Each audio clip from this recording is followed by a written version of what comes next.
E eu quero trazer nesta noite a palavra de Deus, a ministração, mas antes da palavra, apenas dizer a todos os irmãos que nos ouvem, que são membros, aos membros da nossa igreja, para que aqueles que precisam dos dados da conta da igreja, nós temos no nosso site, ccnvida.com.br, as informações ali, como contribuir, e você terá os dados da conta jurídica da nossa igreja para entregar ali os dízimos e as ofertas para a manutenção da casa do Senhor. Amém? Estejamos em oração pelas pessoas da nossa igreja, pelos membros, para que Deus sustente a saúde, e não apenas a saúde física, a saúde emocional. Muitas pessoas abatidas, muitas pessoas desanimadas, que o Senhor venha fortalecer a nossa fé em Cristo Jesus hoje à noite. Amém? Os dias realmente têm sido difíceis, os dias têm sido dias maus, mas Deus nos convida para fortalecer o nosso coração, que nós possamos nos fortalecer nele, para a glória do nome dele, no nome de Jesus. Amém? Vamos abrir no capítulo 1, verso de número 4. João vai endereçar esse livro do Apocalipse às 7 igrejas da Ásia, e, na verdade, mais do que as 7 igrejas da Ásia daquela época, onde hoje é a atual Turquia, ali naquela época era chamada de Ásia Menor, aquelas 7 igrejas que se encontram na Ásia, graça e paz a vós outros, da parte daquele que é, e que era, e que há de vir, e da parte dos 7 espíritos que se acham diante do seu trono, e da parte de Jesus Cristo, a fiel testemunha, o primogênito dos reis, o primogênito dos mortos e o soberano dos reis da terra, aquele que nos ama e pelo seu sangue nos libertou dos nossos pecados e nos constituiu reino, sacerdotes para o seu Deus e Pai. A ele a glória e o domínio pelos séculos dos séculos. Amém. Eis que vem com as nuvens, e todo olho verá, até quantos o traspassaram, e todas as tribos da terra se lamentarão sobre ele, certamente. Amém. E ele diz no verso 8, eu sou o Alfa e o Ômega, diz o Senhor Deus, aquele que é, que era e que há de vir, o Todo-Poderoso. Amém? O Senhor fala conosco, como o Senhor já nos tem falado até aqui, edifica o nosso coração, conforta o coração da tua amada igreja, através da tua palavra. Amém? Muito obrigado. Primeiramente, João, no verso 4, está escrevendo este livro do Apocalipse, nós já havíamos comentado na nossa primeira reflexão, no verso número 1, que o Apocalipse, ele é da parte de Deus, verso 1, que entregou a Jesus Cristo, que entregou a um anjo, que entregou a João, e João escreveu, destinando esse livro às 7 igrejas da Ásia, mas também a toda a igreja espalhada sobre a terra, naquele primeiro século da era cristã, depois de Cristo, até os nossos dias. Esse é um dos livros onde muitos têm interesse de saber o descortinar, o desfecho de toda a história. E esse livro caminha para o momento apoteótico, onde Deus trará o clímax de toda a sua redenção, de todo o plano da redenção, para resgatar a humanidade e o que se havia perdido. Jesus mesmo disse, o Filho do Homem veio para resgatar o que se havia perdido. E esse livro, onde muitos consideram um livro que pode trazer medo, um livro de juízos, um livro de condenações, é um livro de bem-aventuranças, é um livro de esperança, é um livro que nos aponta um caminho de esperança. O juízo, sim, virá sobre o pecado. O juízo, sim, virá sobre a tríade do mal. A tríade composta pelo dragão, personificado ali em Satanás, o falso profeta, o anticristo, a Babilônia e todo esse sistema que rege este mundo, influenciando as mentes e os corações dos homens, incitando-os a pecar, a transgredir e a se rebelar contra Deus. Em breve, o Rei dos Reis, o Senhor dos Senhores virá e trará juízo sobre essa tríade do mal, sobre essa Babilônia, que é personificado ali um sistema de valores, a Babilônia econômica e política, que escraviza almas, que domina pessoas através de valores, que aponta um caminho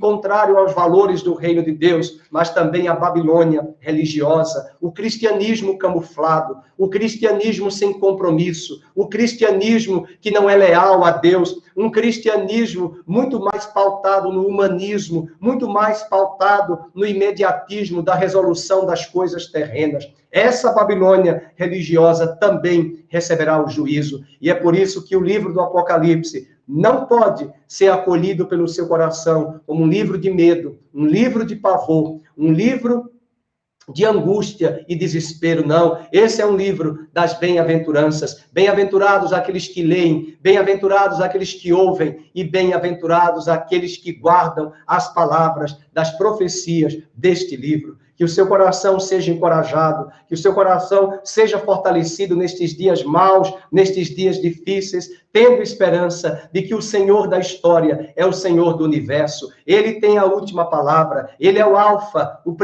a primeira letra do alfabeto grego, ele é o ômega, a última letra do mesmo alfabeto. Ele estava no início, ele estará no final, ele é o start de todas as coisas, ele é o criador do universo, ele é o criador dos céus e da terra, ele sustenta todas as coisas pela palavra do seu poder, e todas as coisas visíveis e as invisíveis e as que vieram a existir, todas foram criadas por sua causa, pela sua palavra, pelo seu propósito. Graças a Deus por isso, louvado seja o nome do Senhor Jesus.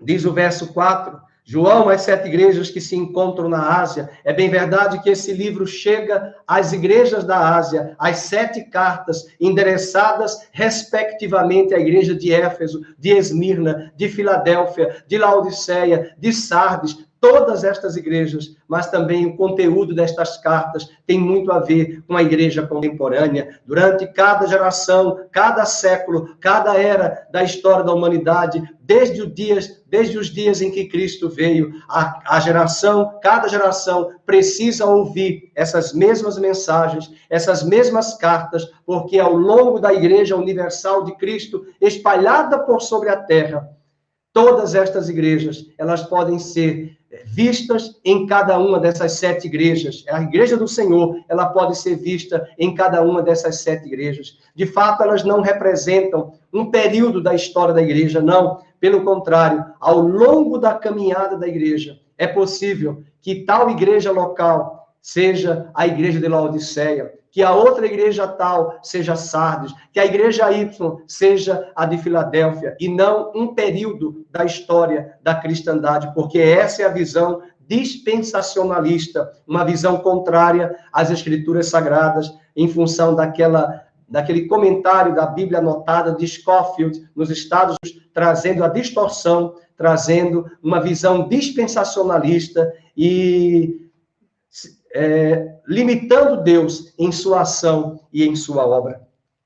Mas, ao mesmo tempo, no verso 4, essa carta, esse livro que é endereçado às igrejas da Ásia, o Senhor também afirma que é da parte de quem? Daquele que é, daquele que era e daquele que há de vir. O autor de Hebreus disse que Jesus Cristo é o mesmo ontem, hoje e eternamente. É da parte dele. É aquele ancião de dias que não está caduco, que não está com os cabelos brancos falando de uma vida caduca, pelo contrário, mas é falando muito mais da vida eterna, da eternidade onde ele habita, porque antes de existir o tempo cronológico, o tempo medido, o tempo humano, como está escrito em Gênesis 1, no princípio criou Deus os céus e a terra, no princípio desse cronos, no princípio do tempo onde matéria, espaço e tempo nós fomos colocados. Mas antes de existir todas estas coisas, ele é Deus, porque de eternidade a eternidade,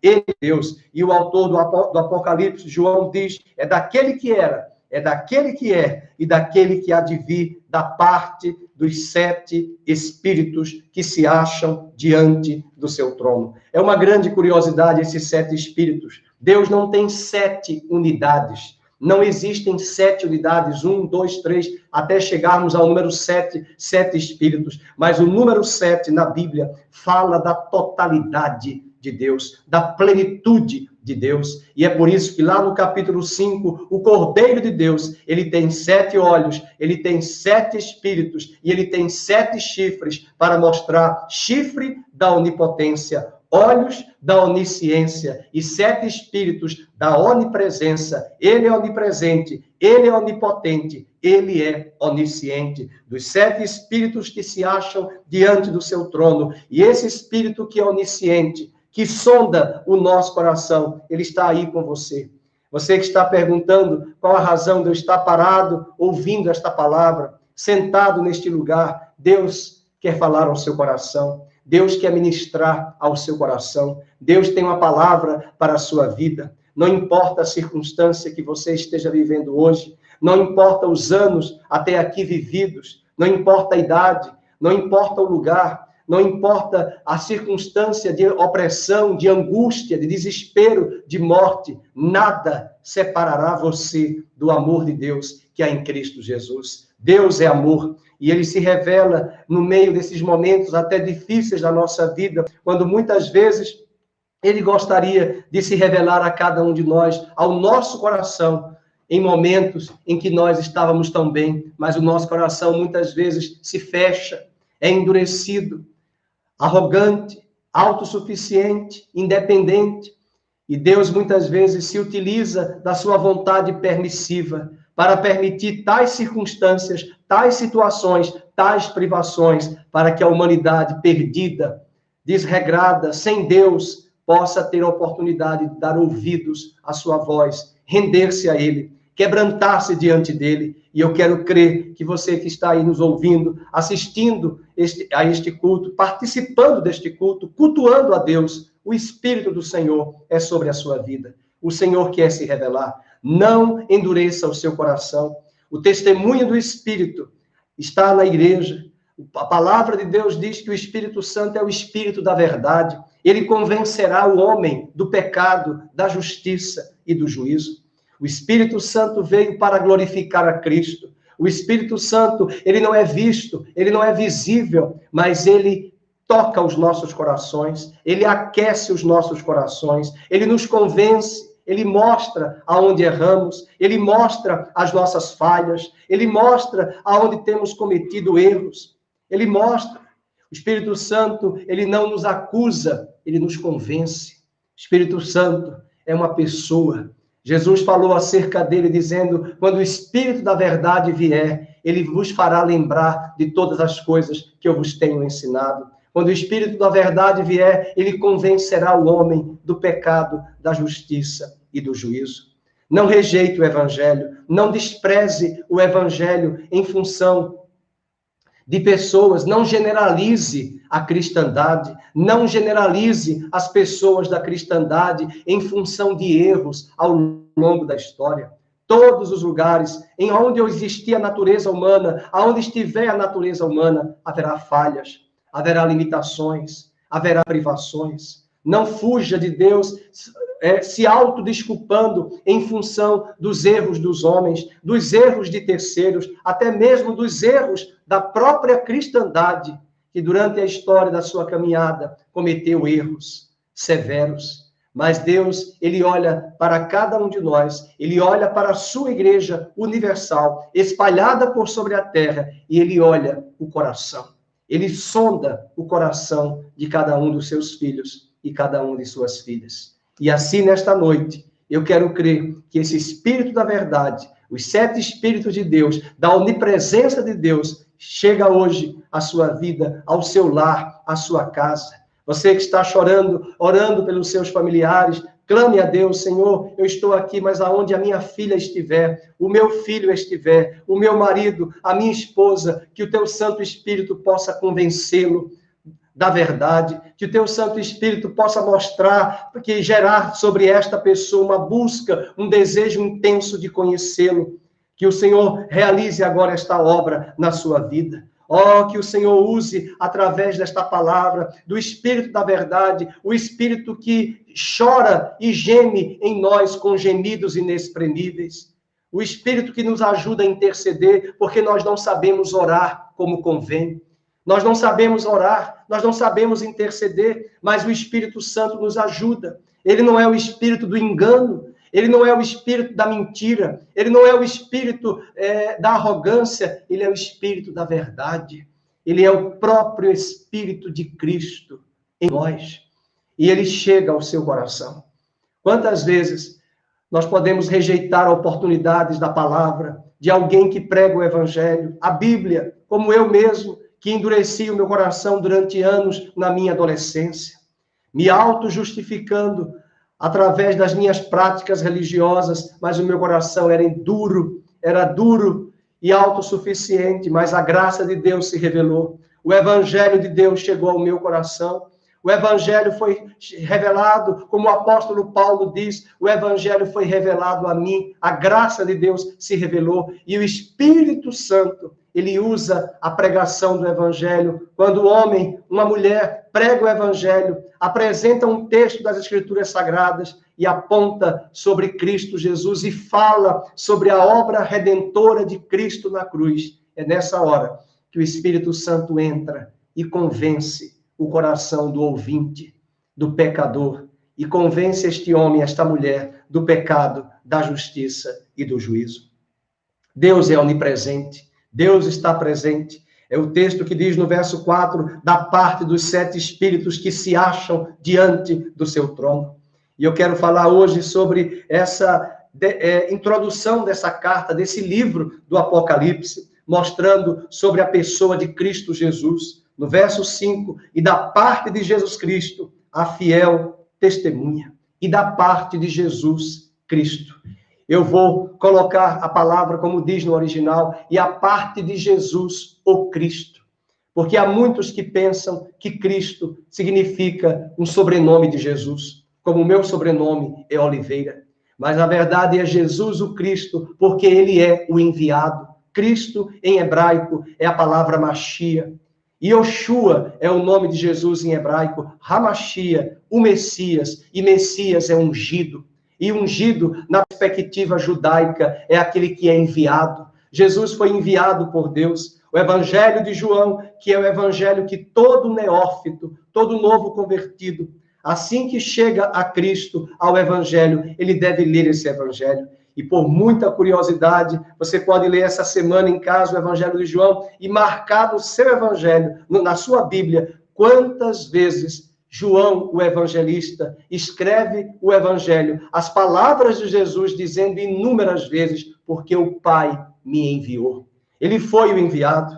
Quando o homem transgride, quando o homem comete o pecado e vem a se rebelar contra Deus, a se separar de Deus ali no Jardim do Éden, todos os dias, Deus vinha ter relacionamento com o homem no Jardim do Éden. É por isso que até hoje, ao olhar para o final da tarde, é um sentimento nostálgico. Olhar para as 6 horas da tarde, o pôr do sol, dá uma sensação de nostalgia. Não importa se estamos no meio dos arranha-céus das grandes cidades, até mesmo num sítio, numa fazenda, numa chácara, mesmo contemplando aquele pôr do sol, é um ar de despedida. É um ar de um sentimento nostálgico, porque o dia se finda e a escuridão aparece, descortina-se para nós. Essa hora era a hora em que o Criador vinha todos os dias, à tardinha, no final da tarde, conversar com o homem.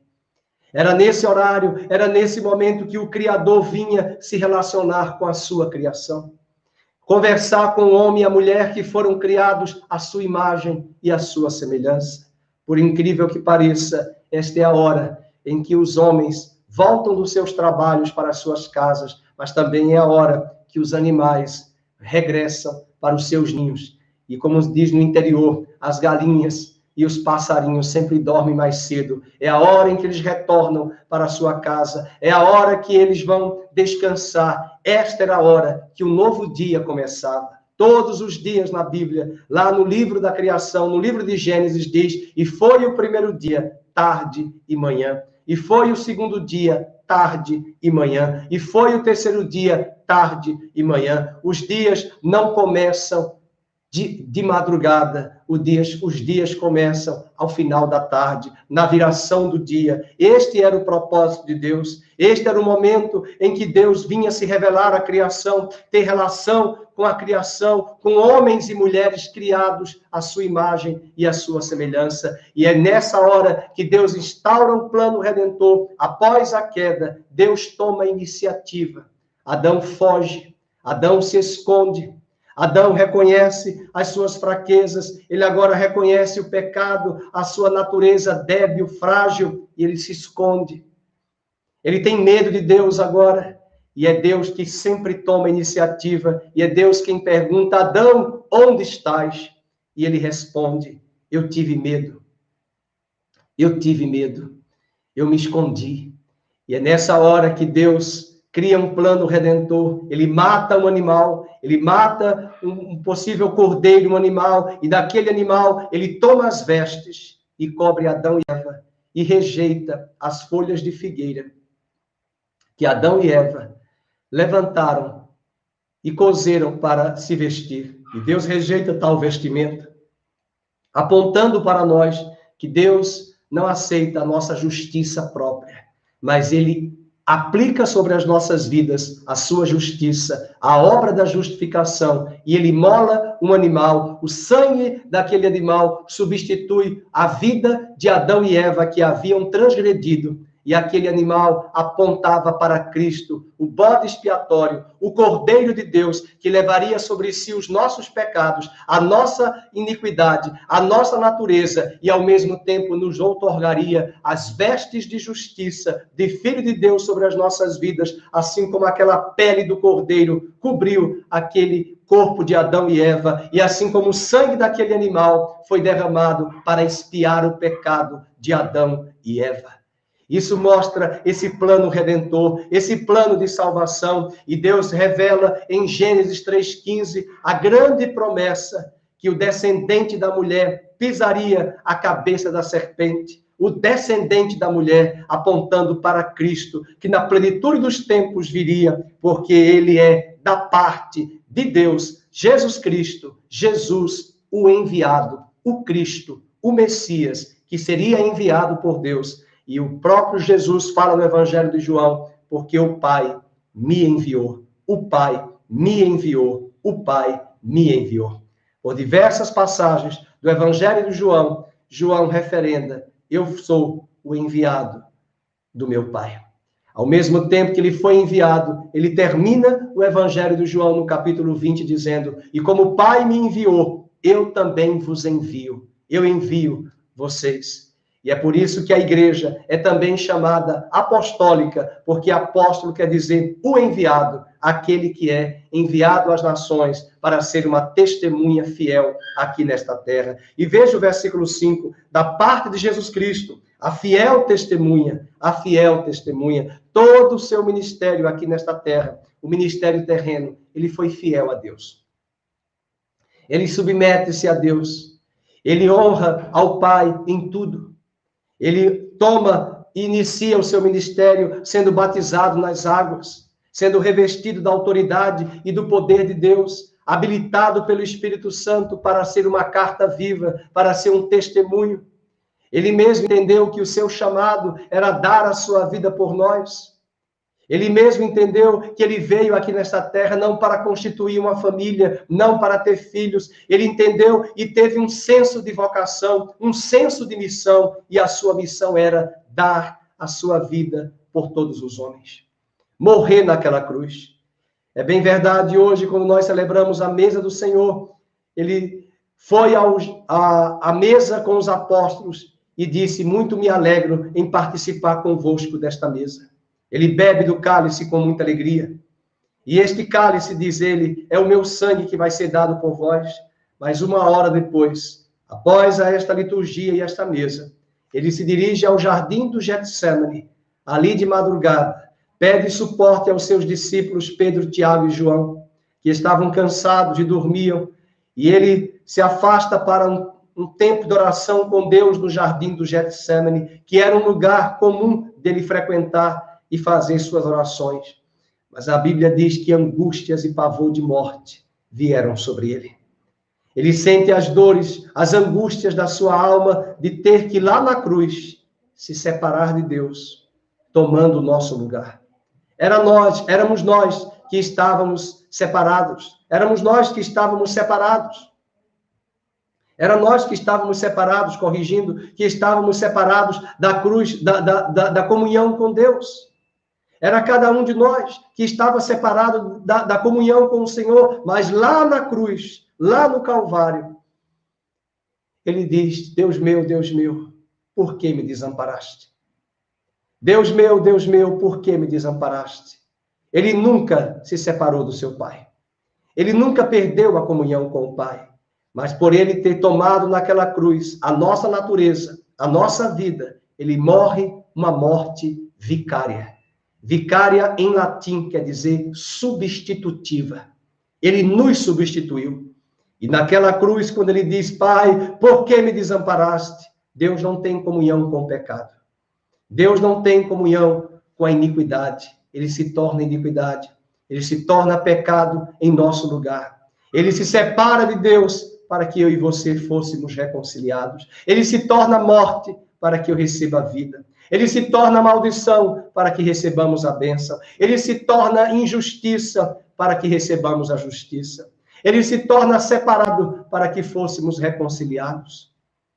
Ele se torna filho do pecado. Nós nos tornamos filhos de Deus. Ele foi fiel a essa missão. Ele foi fiel a esse propósito. Ele disse: ninguém tem o poder para tirar a minha vida, eu darei a minha vida, porque esse mandamento eu recebi do meu Pai. Ele foi prometido a Deus, por Deus a Abraão. Deus fala a Abraão que o descendente dele abençoaria todas as nações da terra. Deus confirma a Isaac que traria um descendente que abençoaria todas as nações, e as portas do inimigo também seriam tomadas por esse descendente de Abraão. Deus também promete a Jacó que esse descendente abençoaria todas as nações da terra. Deus promete a Moisés, Deus promete a Josué, Deus promete a Davi, Deus promete aos homens, através dos seus profetas, que um dia viria um descendente, o descendente da mulher, o descendente que é Cristo Jesus, o Messias, o enviado. E todo o Velho Testamento é uma anunciação da promessa de que o Messias viria, aquele que seria enviado da parte de Deus,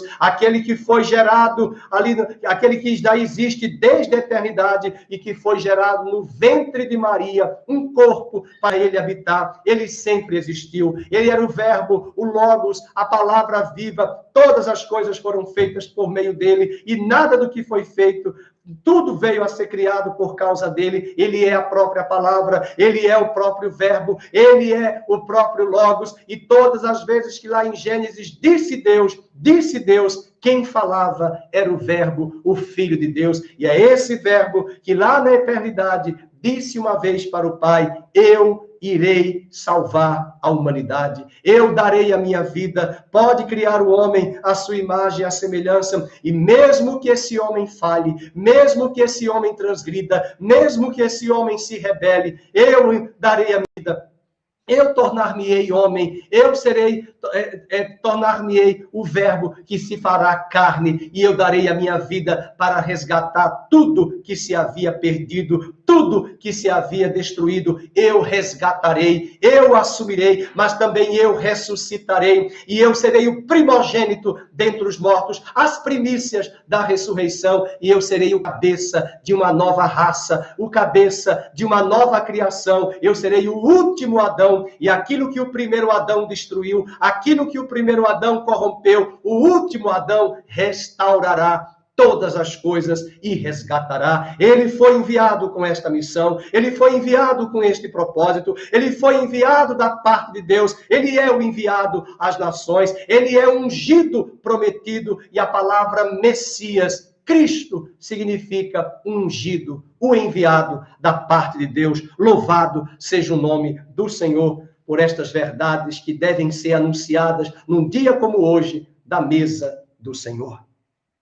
Verso 5, ele é fiel testemunha, aleluia, ele estava com o pai testemunhou do batismo dele, o pai testemunhou no momento que ele foi transfigurado, o pai testemunhou quando ele foi crucificado, o pai disse por 3 vezes, este é o meu filho, em quem me comprazo, mas também ele deu testemunho do pai aqui nesta terra, ele veio revelar o pai, ele veio trazer o pai aos homens, ele veio trazer esse pai a essa grande família que somos nós que éramos filhos das trevas, filhos do pecado, o Senhor se revelou e nos constituiu sua família, nos constituiu seus filhos, aleluia, e ele é testemunha do Pai, junto aqui à terra, aos homens, no ministério terreno. Ele testifica de seu Pai, ele fala aos fariseus que ele estava ali porque o seu Pai o havia enviado. Ele diz em João capítulo 12 que até as palavras que eu vos ensino, eu não as falo de mim mesmo, mas eu as falo conforme eu as tenho ouvido da parte do meu Pai,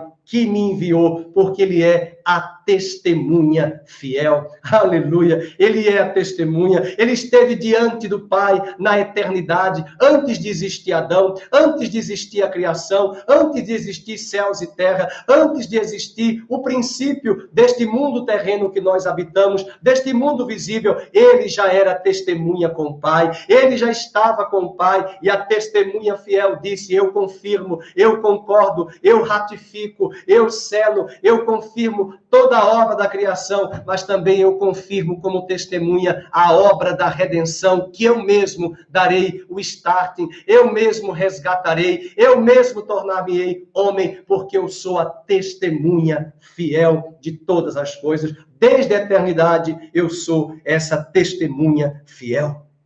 E além disso, ele diz, eu sou o primogênito dos mortos, porque ao morrer naquela cruz do Calvário, o inferno deve ter pensado que ali era o fim. Por diversas vezes, Satanás articulou com Pilatos, Herodes, Anás, Caifás, a multidão.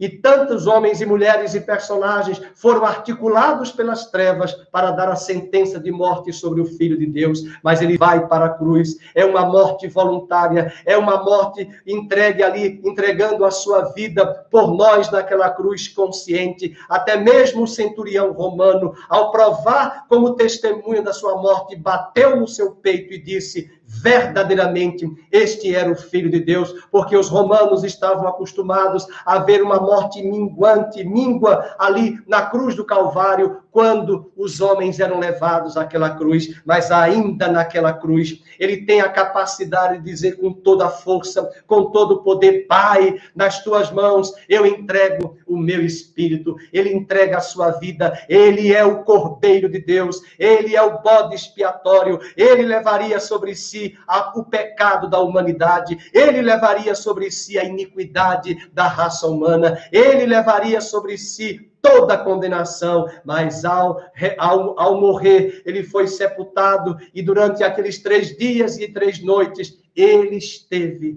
no seio da terra. Ele esteve na região chamada do Hades, na região dos mortos. E ali, durante aqueles 3 dias, que para ele, para a eternidade, milésimos de segundos, porque na dimensão da eternidade não existe cronos, não existe o tempo medido, não existe o calendário, não existe o calendário ocidental do Papa Gregoriano do ano 2020. Ali, naqueles 3 dias, ele está diante do Hades, e o Hades o Sheol era a mansão dos mortos. Ele vai ao Sheol. O Sheol era um lugar onde de um lado havia o Hades, onde todas as pessoas da velha aliança que não deram crédito ao evangelho estão ali aguardando o dia do juízo. Mas do outro lado, o seio de Abraão, aqueles que morreram e antes de morrer creram que um dia o Messias viria, creram que um dia o Redentor viria. É chamado seio de Abraão, porque é o chamado pai da fé. E todos aqueles que não viram a Cristo, mas creram que um dia ele viria, foram para o seio de Abraão. Alguém pode dizer, mas que história é essa? É só você ler Lucas capítulo 16. Jesus conta uma história verídica de um homem rico e um outro homem chamado Lázaro, mendigo, que pedia esmolas na casa desse homem rico, que o destratava. e um dia ambos morrem, e um se dirige ao Hades, e o outro se dirige ao seio de Abraão. Um está em paz, outro está em trevas, em condenação. Um goza de refrigério, um outro se cobra de tanto juízo e de tanta condenação sobre a sua alma. E esse lugar vivo, real, os dois estavam conscientes. O próprio rico olha do Hades e vê do outro lado, no seio de Abraão, e avista o mendigo, que a essa altura do campeonato não é mais mendigo. E ele chama Abraão, pai Abraão, permite que eu possa passar aí para esse lado. E Abraão diz para ele, não, não pode. Porque lá na terra havia um testemunho da lei de Moisés, dos profetas, para que os homens dessem ouvidos de que um dia o Messias viria, o Redentor viria, assim como Jó, que está aqui no seio de Abraão. Jó disse no capítulo 19, eu sei que o meu Redentor vive, e ainda que eu morra, ele ressuscitará naquele dia a minha vida, e eu verei face a face. Jó está aqui, Abraão deve ter falado para o mendigo, para o rico, e ele queria passar para o outro lado. E esse lugar é um lugar real que existe no mundo espiritual. Esse lugar é chamado a mansão dos mortos.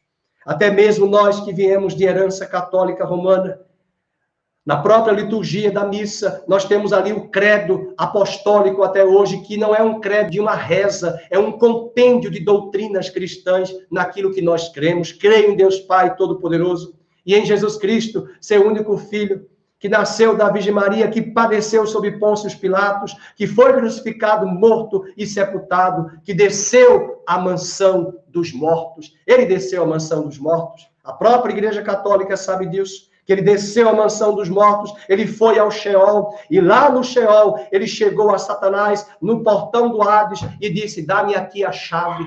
Dá-me aqui esta chave, porque agora esta chave é minha. Ninguém mais vai para o Hades, a não ser aqueles que querem seguir no pecado, que querem viver em Adão, que querem seguir nos ditames da natureza adâmica, porque quando eu ressuscitar, eu serei o primogênito dentre os mortos, eu serei o primeiro, eu encabeçarei agora uma nova raça, a nova criação, e todos os homens que estavam em Adão, até mesmo os que já morreram, que aguardaram essa bendita esperança, eles vão me acompanhar, e assim que eu ressuscitar, eles também ressuscitarão, e os que estão lá na terra, vivos, ainda que morram, eles não provarão a morte eterna, eles receberão a vida eterna, e mesmo que morram fisicamente, as portas do inferno não prevalecerão, as portas do Hades não prevalecerão sobre a sua vida, porque agora, como primogênito dos mortos, eu tenho as chaves da morte e do inferno. Ninguém entrará em condenação a não ser que não tenha a vida eterna, porque quem tem o Filho tem a vida. Quem tem o Filho de Deus tem a vida eterna. E o que leva as pessoas ao Hades é simplesmente morrer fisicamente e partir para a eternidade e entrar em morte eterna. A palavra morte eterna significa separação eterna. Morte, em hebraico, quer dizer separação eterna. Separação. E eterna por toda a eternidade. Todas as vezes que pessoas morrem fisicamente, meu coração fica angustiado, porque vem a célebre pergunta, para onde essas pessoas foram? Elas partiram para a eternidade. Mas que lugar da eternidade? O Hades, lá no Sheol, ou o paraíso, a cidade santa, a Nova Jerusalém? O que antes da cruz era o seio de Abraão, parece-nos que pela Escritura Sagrada do Novo Testamento, todos que estavam no seio de Abraão, quando Cristo ressuscitou, eles também ressuscitaram. E alguns deles adentraram na cidade santa, foram vistos por muitos judeus naquele momento, para confirmar que Jesus era o Messias, porque havia uma tradição que afirmava que quando o Messias viesse, os mortos ressuscitariam. E de fato eles ressuscitaram. Mas mais do que ressuscitar os mortos fisicamente, quando Jesus ressuscitou como primogênito, hoje ele ressuscita o coração, o espírito, daquele que estava morto em Adão, daquele que estava morto em seus pecados, o seu espírito é recriado. E é esse espírito da ressurreição que traz o novo nascimento, que ressuscita. E se você ouve o evangelho, e se você recebe a Cristo, você não entrará em condenação, João 5:24, mas passou da morte para a vida. Louvado seja o nome do Senhor. Ele é o primogênito dos mortos e o soberano dos reis da terra. Aquele que nos ama e pelo seu sangue nos libertou dos nossos pecados. Ele é o soberano dos reis da terra. Jesus é soberano. Deus é soberano. Significa que ele detém o controle de todas as coisas. Que ele é o único ser do universo, onipotente, onisciente, onipresente, que governa sobre todas as nações. Até o diabo não tem a chave da sua própria casa. É Jesus quem tem as chaves da morte e do Hades. E eu falo isso porque nesse mesmo capítulo 1, verso de número. Vamos ler aqui quando ele diz que ele tem as chaves da morte e do inferno. Deixa eu buscar aqui. Capítulo 1, verso de número. Vamos buscar aqui.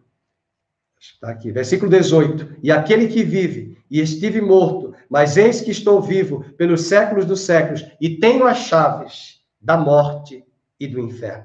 E tenho as chaves da morte e do inferno. Algumas Bíblias não traduzem a palavra inferno, elas já colocam Hades. Hades, os tradutores colocaram Hades. Por quê? Porque esse era o local de tormento. Era o local que os homens que estavam em Adão, que não haviam se arrependido antes de partirem desta terra, no Velho Testamento, eles iam para o Hades.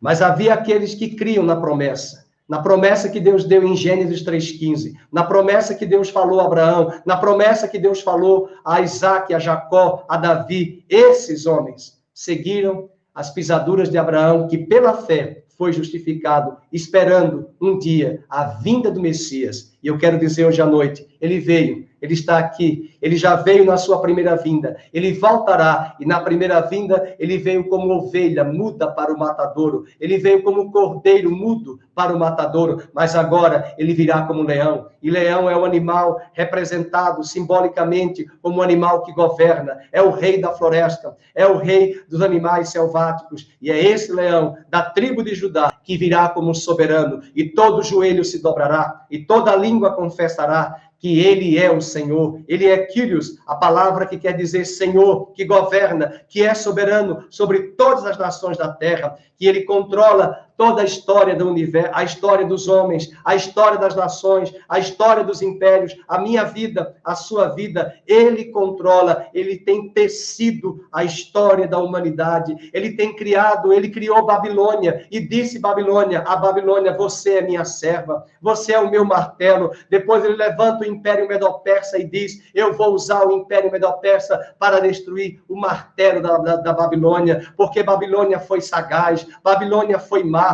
Babilônia foi perversa, tratou o meu povo com injustiça, eu pedi para corrigir, mas eles fizeram muito mais do que eu havia pedido, e eles usaram de maldade para com a minha nação, para com o meu povo. Ele usou o império de Alexandre o Grande, que destruiu a Babilônia, que julgou o império babilônio, ele levantou tantos impérios, ele estabeleceu e tem estabelecido todas as coisas, e ele disse através de Daniel, Vossa Majestade, fique sabendo, ó Rei, que o Rei a quem eu sirvo, Deus a quem eu sirvo, ele põe, ele tira, ele remove, ele estabelece, ele muda os tempos, ele muda as épocas, ele faz como ele quer, porque ele é Deus.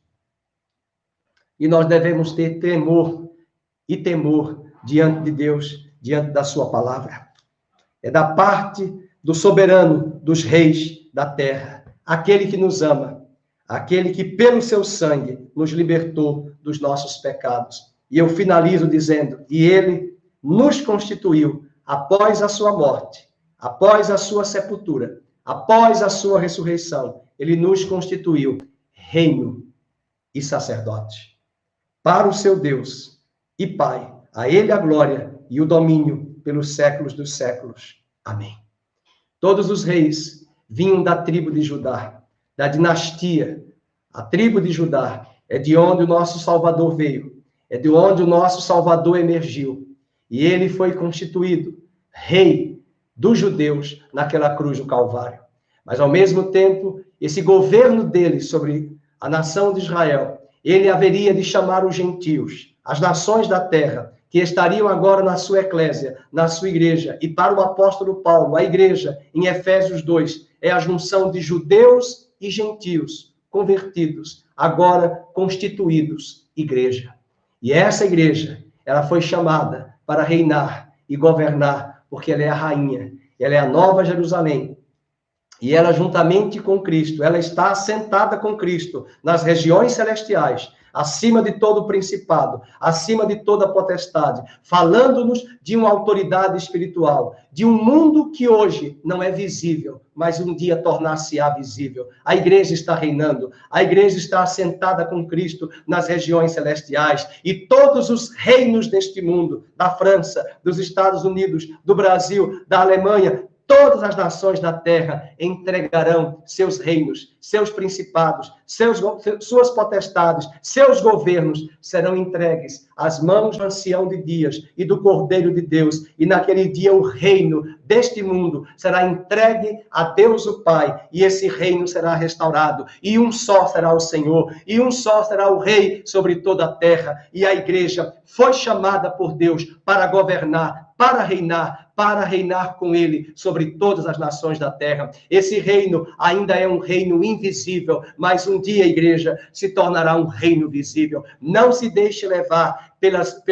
pelos louros desta terra. Não se deixe levar pela fama, pelo poder, pela riqueza, pela ostentação, pelos títulos acadêmicos, pelos títulos de nobreza. Não se deixe levar por todas as coisas que este mundo oferece. Lembre-se, há um reino inabalável, há um reino que hoje é invisível, mas um dia esse reino será visível. E hoje a igreja, eu e você, em Cristo, com Cristo, nele, com ele e por ele, já estamos assentados nas regiões celestiais, acima dos principados e potestades, mostrando para nós um grande desafio, que as potestades não nos influenciam, não nos dominam quando nós estamos em Cristo, vestidos da justiça de Cristo, porque nós estamos acima de todo principado e de toda potestade, porque estamos assentados com Cristo nas regiões celestiais. Isso fala-nos da nossa posição de autoridade, isso fala da nossa posição de governo, e ele nos constituiu reino e sacerdotes, reis e sacerdotes. Ele não poderia ser sacerdote, Jesus, porque ele não era da tribo de Levi.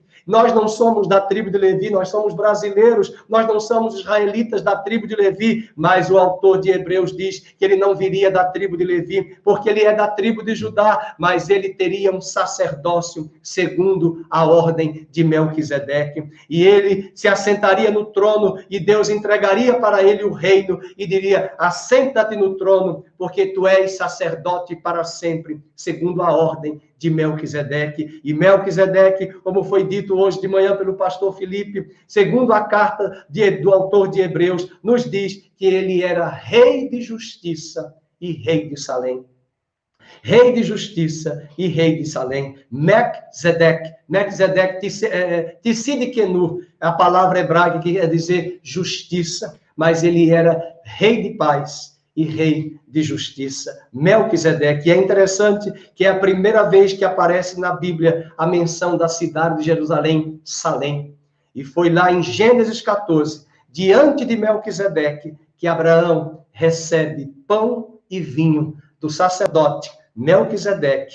E aquele sacerdote Melquisedeque que entrega a Abraão pão e vinho, assim como hoje Jesus ceiou conosco nesta mesa, e lá atrás, há 2000 anos atrás, Jesus estava em Jerusalém, também Salém, a mesma Salém, lá dos dias de Abraão, que nos dias de Cristo se chama Jerusalém. Ele entrega pão e vinho, e naquela hora, Melquisedeque diz para Abraão: hoje eu entrego os teus adversários nas tuas mãos. Os teus adversários, Abraão, serão destruídos. E sabe quais eram os adversários de Abraão? Eram reis que estavam divididos e lutando e brigando uns contra os outros, 5 contra 4 reis, no capítulo 14 do livro de Gênesis, e Deus entregou para Abraão a vitória. Eu entrego os teus adversários nas tuas mãos. Isso fala para cada um de nós da posição de autoridade, da posição de governo, da posição de realeza, mas o autor de Hebreus diz que ele não veio da tribo de Levi, ele é da tribo de Judá, e a tribo de Judá não tem sacerdotes, mas ele é de um outro sacerdócio, da ordem de Melquisedeque. E Davi foi o único rei que teve a capacidade de comer dos pães da proposição, que não dizia respeito a ele. Eram os pães que os sacerdotes deveriam comer. Davi não era sacerdote, Davi era rei.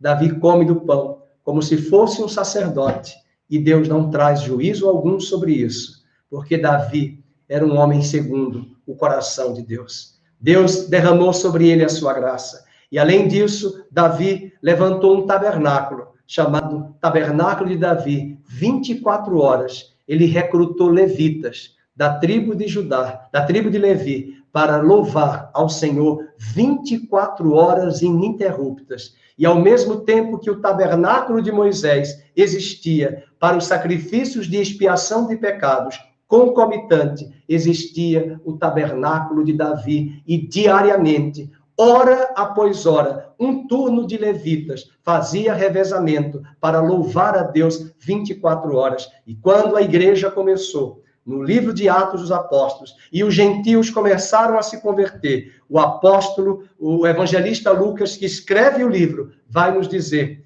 que o tabernáculo de Davi, que havia sido destruído, seria restaurado nos últimos dias, apontando para a igreja. E é neste tabernáculo de Levi, de Davi, que nós estamos, eu e você, levantando para Deus sacrifícios de louvor e de adoração, porque ele nos constituiu sacerdotes da nova aliança, porque os sacerdotes da velha aliança eram da tribo de Levi e tinham que ofertar sacrifícios de louvores, sacrifícios de ofertas pacíficas, sacrifícios de expiação pelos pecados, mas da nova aliança, o autor de Hebreus capítulo 13 diz, nós vamos ofertar a Deus sacrifícios de louvor que confessam o seu nome através dos nossos lábios. Por isso eu quero dizer, finalizando esta mensagem, Deus te constituiu, nos constituiu, diante de Cristo, reis e sacerdotes. E ele é o nosso sumo sacerdote. E ele é o grande rei, diante da posição da igreja, que reina e governa juntamente com ele. Ele é o amado das nossas almas. Ele é o nosso rei. Ele é o nosso Senhor. Ele governa soberanamente. Ele tem o controle de todas as coisas. E ainda que os governantes desta terra, ainda que os ímpios, os poderosos do petróleo, dos dólares, das riquezas da terra, o desprezem, um reino inabalável está por vir sobre a terra. Um reino que hoje é invisível, será visível. E todo olho verá, e todo joelho se dobrará, e toda língua confessará que ele é o Senhor. Amém? Eu lembrei de uma canção que nós podemos terminar este culto cantando. Ele é o Senhor, Ele é o Senhor, ressurreto dentre os mortos, Ele é o Senhor.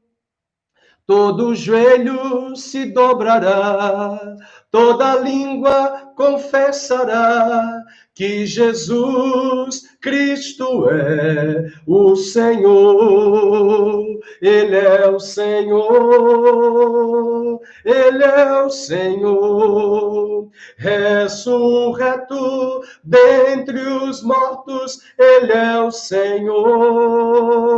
Todo joelho se dobrará, toda língua confessará que Jesus Cristo é o Senhor. Amém? Nós aguardamos a vinda de um reino visível.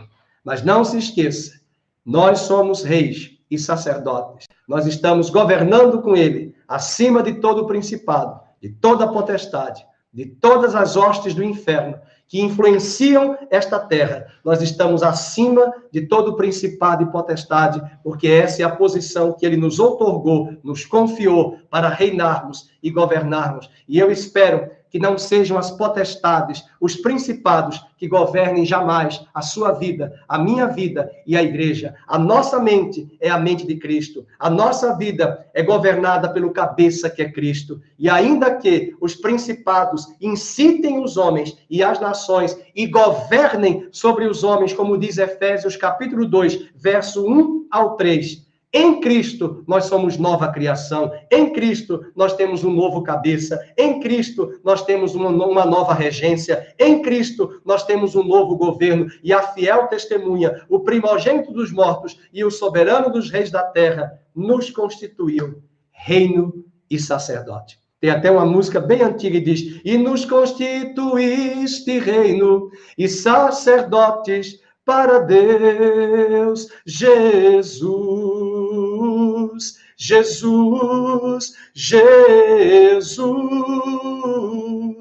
Jesus, e nos constituíste reino e sacerdotes para Deus, segundo a ordem de Melquisedeque. Que Deus seja louvado e que saiamos desta reunião mais apaixonados por Ele e mais resolutos e determinados a pregar o evangelho a toda criatura, às nações da terra. Maranata, ora vem, Senhor Jesus. Pai querido, muito obrigado por esta palavra hoje à noite. Muito obrigado por tão grande redenção, por tão grande salvação. Muito obrigado pelo Espírito do Senhor que tem se revelado às nossas vidas, que tem trazido a revelação do evangelho. Muito obrigado por este livro do Apocalipse, ó Deus, onde o Senhor traz a revelação e a remoção do véu de sobre os nossos olhos e faz-nos enxergar, e faz-nos compreender, e faz-nos discernir e entender acerca das tuas verdades. Hoje à noite, entregamos a Ti as nossas vidas, que venhamos de fato cumprir a nossa posição, a nossa vocação, a nossa missão, reino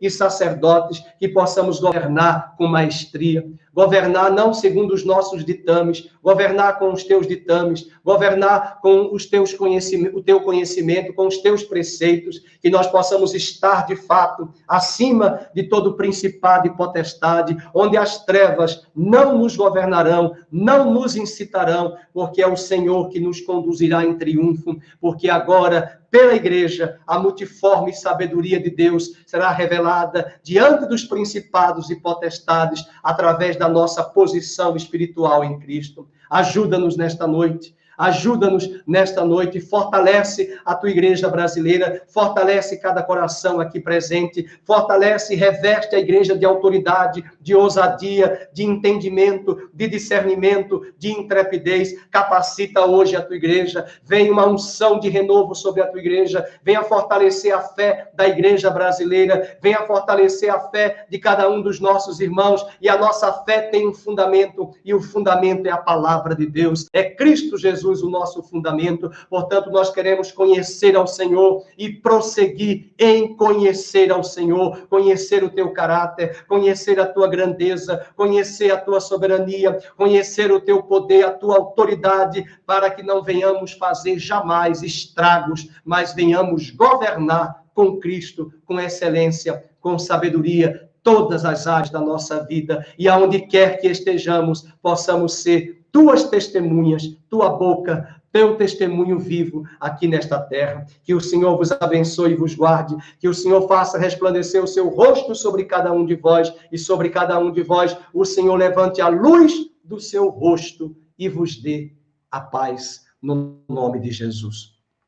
Quero agradecer aí tem estado conosco, nos dando suporte aí no Ministério de Mídia, juntamente com o Rogério. Quero agradecer a presença dos irmãos, desejar a todos uma boa semana, e orar pela vida dos nossos irmãos, pela vida do Dejair, da irmã Catarina. Quero orar também e pedir a ajuda dos irmãos para que amanhã, na nossa live, às 17 horas, possamos juntos estudar o livro do Apocalipse com excelência. Já é a nossa 4ª aula. Você que não participou, participe. Tem sido um tempo muito bom para nós estudarmos. Se você não teve tempo para acompanhar ao vivo, estude posteriormente, e eu conto com a sua presença dê aí uma curtida aí no like, para que esse vídeo seja disponibilizado para tantas pessoas que podem ouvir essa mensagem e serem edificadas através da palavra do Senhor. Shalom, a paz de Cristo, uma boa noite a todos, uma boa semana e um bom mês de junho para todos na nossa vida, no nome de Jesus. Amém.